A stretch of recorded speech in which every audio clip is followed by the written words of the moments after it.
कभी कभी आपने देखा होगा कि एक ऐसा बंदा भी आईएएस क्रैक कर लेता है जिसके ग्रेजुएशन में नॉर्मल से मार्क्स होते हैं, वहीं पर जो अपने टाइम का क्लास टॉपर रहा होता है 12th में, ग्रेजुएशन में, वो बंदा एक नॉर्मल सी कॉम्पिटिटिव एग्जाम भी नहीं निकाल पाता है। अगर मैं आपसे कहूं कि भारत की सबसे कठिन कॉम्पिटिशन एग्जाम्स को पास करने के लिए तुम्हें सबसे पहले किताबें नहीं बल्कि खुद को पढ़ना पड़ेगा, तो हो सकता है शायद तुम एग्री ना करो, लेकिन ये सच है, क्योंकि तुम यूपीएससी से नहीं हार रहे हो, ना ही तुम जेईई से हार रहे हो, और ना ही तुम नीट से हार रहे हो, तुम अपने मन से हार रहे हो। हर साल लाखों स्टूडेंट्स प्रिपरेशन स्टार्ट करते हैं, वो नई बुक्स लेते हैं, नया टाइम टेबल लेते हैं, नई लाइब्रेरी में एडमिशन लेते हैं, नए रिजोल्यूशन लेते हैं, नए प्रोमिस करते हैं, लेकिन कुछ ही मंथ्स के बाद में ना उनका कॉन्फिडेंस ब्रेक होने लगता है। उन्हें लगता है कि शायद वो इतने इंटेलिजेंट है ही नहीं जितना उन्होंने सोचा था, और जिस एग्जाम की वो तैयारी कर रहे हैं उसके लायक वो है ही नहीं। लेकिन मैं आपसे एक सवाल पूछना चाहता हूँ, अगर इंटेलिजेंस ही सक्सेस का सबसे बड़ा रीजन होती तो सबसे अधिक बुद्धिमान लोग ही हर परीक्षा में सफल होते, लेकिन वास्तविकता ये नहीं है। प्रतियोगी परीक्षाओं में सबसे ज्यादा सफल वही लोग होते हैं जो अपने मन को कंट्रोल करना जानते हैं, जो अपने मन को नियंत्रित करना सीख जाते हैं। आज की सबसे बड़ी समस्या ये नहीं है कि स्टूडेंट्स के पास में रिसोर्सेज की कमी है, उनके पास में अनलिमिटेड रिसोर्सेज है। अगर आज किसी बंदे के पास में किताबें भी नहीं हो ना तो वो ऑनलाइन बैठ करके पढ़ सकता है, लेकिन समस्या ये है ना कि उनके पास में खुद के साथ बैठने की कैपेसिटी ही नहीं बची। सोच कर देखो एक बार, तुम भले ही कितना ही टाइम सोशल मीडिया को दे दो, कितनी ही देर इधर उधर घूम करके टाइम पास कर लो, लेकिन तुम आधे घंटे से ज्यादा ना अगर अपनी किताब के साथ में बैठोगे तो आपका मन घोड़ों की तरह दौड़ने लगता है। समस्या पढ़ाई की नहीं है, समस्या तुम्हारे मन की है। महाभारत की एक कहानी सुनाता हूँ। जब गुरु द्रोणाचार्य ने अपने सभी शिष्यों को पेड़ पर बैठे हुए पक्षी पर निशाना लगाने के लिए कहा तो उन्होंने एक एक करके सभी से पूछा कि उन्हें क्या दिखाई दे रहा है। किसी ने कहा कि मुझे पेड़ दिखाई दे रहा है, किसी ने कहा कि मुझे पक्षी दिखाई दे रहा है, किसी ने कहा कि मुझे डालियां दिखाई दे रही है पेड़ की। लेकिन जब अर्जुन की बारी आई ना तो उन्होंने कहा कि गुरुदेव मुझे केवल और केवल पक्षी की आंख दिखाई दे रही है। लोग सोचते हैं कि ये कहानी केवल कंसंट्रेशन के लिए है, नहीं, ये कहानी है जो अनरिक्वायर्ड चीजें हैं, जो अनावश्यक चीजें हैं, उनको अपने जीवन से हटाने की।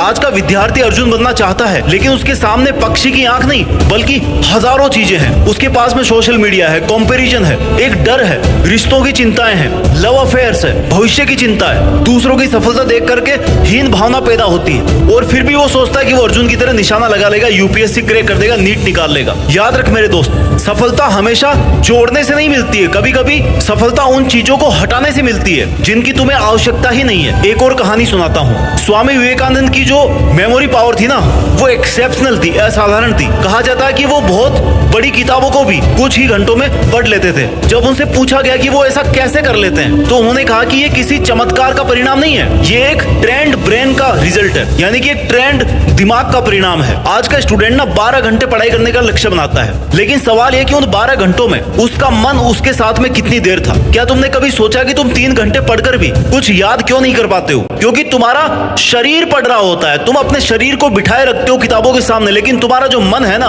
वो कहीं और होता है। प्राचीन भारत में समय नहीं बल्कि चेतना को, कॉन्शियसनेस, इसको इंपॉर्टेंस दी जाती थी। आज हम कहते हैं कि मैंने 10 घंटे पढ़ाई करी, लेकिन हमें यह पूछना चाहिए कि उन 10 घंटों में मैंने कितनी देर पूरी अवेयरनेस के साथ में स्टडी करी है। यदि तुम्हारा मन केवल 2 घंटे तुम्हारे साथ था तो एक्चुअल में तुमने 2 घंटे ही पढ़ाई करी है, उसके बाद में चाहे तुम कितनी देर किताबों के सामने बैठो। अब जरा चाणक्य को याद करते हैं। चाणक्य के बारे में एक प्रसिद्ध कथा है। उनके पास में 2 दीपक हुआ करते थे, 2 दिए हुआ करते थे। एक दीपक राज्य था और दूसरा उनका निजी दीपक था। जब वे राज्य का कार्य करते थे तो राज्य वाले दीपक का उपयोग करते थे। जैसे निजी कार्य प्रारंभ होता तो वे उस दीपक को बुझाकर अपना निजी दीपक जलाते थे। सोचो एक बार, एक व्यक्ति तेल की कुछ बूंदों का हिसाब रख सकता था और हम अपने जीवन के 5-5 घंटे रील्स को देख करके बर्बाद कर देते हैं। यदि चाणक्य आज के समय में होते तो वो क्या अपने मोबाइल पर घंटों तक स्क्रॉल करते रहते? कभी नहीं। समस्या ये नहीं कि तुम्हारे पास समय कम है, समस्या ये कि तुम अपने समय का सम्मान नहीं करते, तुम अपने भविष्य का सम्मान नहीं करते। तुम्हें लगता है कि आज का 1 घंटा कोई मायने नहीं रखता, लेकिन मैं तुम्हें बताना चाहता हूँ कि तुम्हारा भविष्य घंटों से नहीं बल्कि मिनटों से बनता है, सेकंडों से बनता है। अब मैं तुम्हें कठोपनिषद के एक महान बालक की कहानी सुनाता हूँ। उसका नाम था नचिकेता, सुना होगा आपने शायद। नचिकेता के सामने स्वयं मृत्यु के देवता यमराज उपस्थित हुए। उन्होंने नचिकेता को धन, वैभव, सुख, लंबी आयु और संसार की सभी अट्रैक्टिव चीजें, आकर्षक वस्तुएं देने का प्रस्ताव रखा, लेकिन नचिकेता ने सब कुछ ठुकरा दिया कि भाई मेरे को नहीं चाहिए। उन्होंने केवल एक सवाल पूछा कि मैं बस सत्य को जानना चाहता हूँ। अब खुद से एक सवाल पूछो, आज तुम्हारे सामने भाई यमराज तो नहीं है, लेकिन सोशल मीडिया यमराज बन के खड़ा है। वो तुम्हें क्या दे रहा है? इंस्टेंट प्लेजर, मनोरंजन, फालतू का मनोरंजन, दूसरों का जीवन देखने की आदत, और तुम हर दिन उसे स्वीकार करते हो। नचिकेता ने इंस्टेंट प्लेजर को ठुकरा करके ना अमर ज्ञान प्राप्त किया, और हम स्थायी सफलता को छोड़कर इंस्टेंट प्लेजर ढूंढते रहते हैं। तुम परीक्षा वाले दिन असफल नहीं होते हो, तुम उस दिन असफल होते हो जिस दिन तुम अपनी किताब बंद करके बिना किसी कारण मोबाइल उठा लेते हो। एक और एग्जांपल दूंगा, एकलव्य, उनके पास कोई कोचिंग नहीं थी, कोई ऑनलाइन कोर्स नहीं था, कोई यूट्यूब नहीं था, कोई टेस्ट सीरीज नहीं थी। उनके पास में केवल एक चीज थी जो आजकल मैक्सिमम स्टूडेंट्स के पास में नहीं है, अटूट एकांत। एकलव्य ने स्वयं को सीखना सिखाया। आज का विद्यार्थी सोचता कि अगर उसके पास में बेहतर नोट्स होते तो वो ज्यादा मार्क्स ले आता, सफल हो जाता। नहीं, यदि तुम सीखना सीख जाओगे ना तो नॉर्मल नोट्स भी, नॉर्मल बुक्स भी तुम्हें असाधारण बना सकते हैं। एक प्रैक्टिकल करना आने वाले दिनों में, अगले 7 दिनों तक ना एक छोटी सी डायरी अपने साथ में रखो। उसमें केवल 5 बातें लिखनी है आपको। आज मैंने कितने घंटे पढ़ाई की, आज मैंने कितने घंटे मोबाइल चलाया, आज मैंने कितना अपना मोबाइल उठाया, आज मैंने कितने मिनट अपने साथ में बिताए, और आज मैंने अपने बारे में क्या सीखा। सिर्फ 7 दिन तक ऐसा करके देखो, तुम्हें पता पड़ जाएगा कि तुम्हारी सबसे बड़ी समस्या पढ़ाई तो कभी थी नहीं और ना ही कभी होगी। तुम्हारी सबसे बड़ी समस्या है तुम्हारी अनकंट्रोल्ड डिजायर्स, तुम्हारा असंयमित मन। अब हम गुरुकुल प्रणाली की बात करते हैं। लोग सोचते हैं कि गुरुकुल इसलिए बनाए गए थे क्योंकि उस समय आधुनिक सुविधाएं नहीं थी, लेकिन वास्तविक कारण कुछ और था। गुरुकुल में क्या होता था ना, विद्यार्थियों को शोर से दूर रखा जाता था, तुलना से दूर रखते थे, विलासिता से, लग्जरी से दूर रखते थे। बड़े बड़े राजा गुरुकुल में पढ़ के आते थे जबकि उनके पास में सब कुछ था। क्यों? क्योंकि गहन अध्ययन केवल गहन मौन में ही संभव है। आज आधुनिक विज्ञान भी कहता है कि हमारा ब्रेन सबसे अच्छी तरह तभी सीखता है जब उसमें कम से कम डिस्ट्रैक्शन हो। जिसे आधुनिक विज्ञान डीप वर्क कहता ना, उसे हमारे ऋषियों ने तपस्या कहा था। और यही कारण है कि मैं चाहता हूँ तुम अपनी पढ़ाई को पढ़ाई मत समझो, ये तुम्हारी तपस्या है,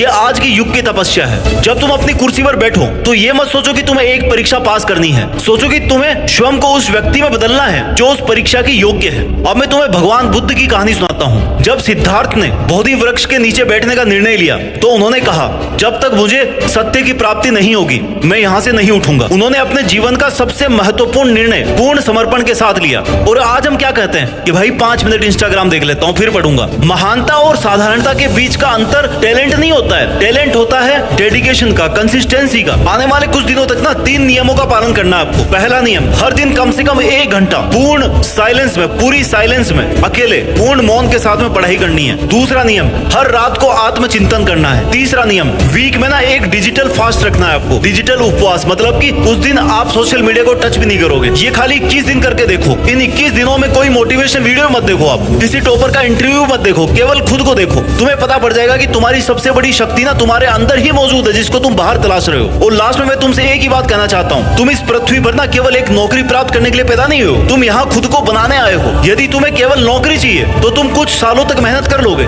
लेकिन अगर तुम्हें महानता चाहिए, ग्रेटनेस चाहिए, तो तुम्हें स्वयं को जीतना पड़ेगा। याद रखो, यूपीएससी तुम्हारे ज्ञान की परीक्षा नहीं लेती, वो तुम्हारे पैशंस की एग्जाम लेती है। जेईई तुम्हारी बुद्धि की नहीं बल्कि तुम्हारे डिसिप्लिन की एग्जाम लेती है। नीट तुम्हारी मेमोरी की नहीं बल्कि तुम्हारी मेंटल टॉलरेंस की एग्जाम लेती है। और लाइफ तुम्हारी चेतना की परीक्षा लेता है, तुम्हारी कॉन्शियसनेस की परीक्षा लेता है। इसलिए आज से आपको ना एक प्रॉमिस करना है, मैं केवल पढ़ाई नहीं करूंगा बल्कि मैं खुद को एजुकेट करूंगा। मैं केवल सक्सेसफुल नहीं बनूंगा, मैं काबिल बनूंगा। मैं केवल परीक्षा पास नहीं करूंगा, मैं खुद को जीतूंगा। क्योंकि जिस दिन तुमने खुद को जीत लिया ना, उस दिन दुनिया की कोई भी परीक्षा तुम्हें हरा नहीं सकती। और याद रखना, तुम्हारी सबसे बड़ी रैंक तुम्हारे एडमिट कार्ड पर नहीं लिखी जाएगी, तुम्हारी मार्कशीट पे नहीं लिखी जाएगी, वो तुम्हारे कैरेक्टर में लिखी जाएगी, वो तुम्हारे डिसिप्लिन में लिखी जाएगी, वो उस मौन में लिखी जाएगी जिसमें तुम अपने सपनों के लिए कितने साल तक अकेले संघर्ष करते रहे। अपना ख्याल रखिए और आगे बढ़ते रहिए। मेहनत के दम पर कुछ ऐसा कीजिए कि देश में अपना ही नहीं बल्कि दुनिया में देश का नाम हो जाए। जय हिंद, वंदे मातरम।